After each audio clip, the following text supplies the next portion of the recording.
Рамазан айында кылынган жакшы иштерге 10-дон 700 эсеге чейин эселенип сооптор жазылат. Дин өкүлдөрү тарабынан Рамазан айында зекет, садака берүү сооптуу иш катары айтылып келет. Мындан улам бул айда кошуналарга кайрылып, туугандар менен катышууга, муктаж адамдарга жардам берүүгө чакырышат. Билип билбей кетирген кемчиликтеринин бардыгы кечирилет.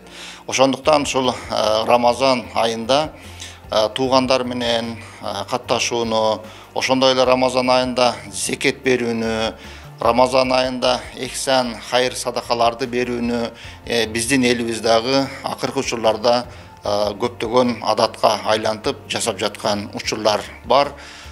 Мисалы үчүн жетим балдарга, мискиндерге, жесир аялдарга, ошондой эле кандайдыр бир ден соолугу начар адамдарга кайрыла турган болсо, албетте жогорудагы айтылган ажыр соопко жетишет. Ал жерге ачтар келбейт, оорукчандар келбейт, муктаж адамдар келбейт, жалаң эле токтор келет, жеп кетет. Акча жөнүндө ысырап болот да. Мындан улам соо издеген жарандардын катары калыңдоодо. Баш кошуп жаткан 2 жаш той өткөрүүнүн ордуна муктаж жарандарга жардам берүүнү чечишкен. Алар тойго деп чогултулган сумманын бир бөлүгүн Жалалбадтагы балдардын психоневрологиялык социалдык стационардык борборуна жана чет өлкөдө дарыланууга муктаж болгон жаранга берүүнү максатташкан. Биз ошол тойго кеткен акчанын бир бөлүгүн бул жака бөлдүк. Келип сурадык, сурасак эмне керек, эмне силерге эң керектүү нерселерди айтты булар. Ванна ошол балдар, оорукчан балдар жуунганга сантехникский нерселер керек дегенден ошолорду алып бердик. Бир аз болсо да ошентип бөлүштүрүп ар жерге бөлүштүрүп берип атабыз да. Биз ошол калган бөлүк акчасын Бишкекте бир оорукчан бир карындашыбыз операцияга муктаж экен да.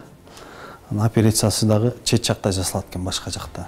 Ошого себепчи болуп калайлы деп бир бөлүгүн ошого бөлдүк. Жубайлардын орток чечимди кабыл алуусуна өлкө башчысынын ысырапкерчиликти жоюу боюнча жарлыгы да түрткү болуптур. Бул кадамы менен алар жаштарга жана досторуна үлгү бололу дешиптир. Мен мурунтан эле ойлонуп жүрдүм, бир кайрымдуулук кылсам депчи.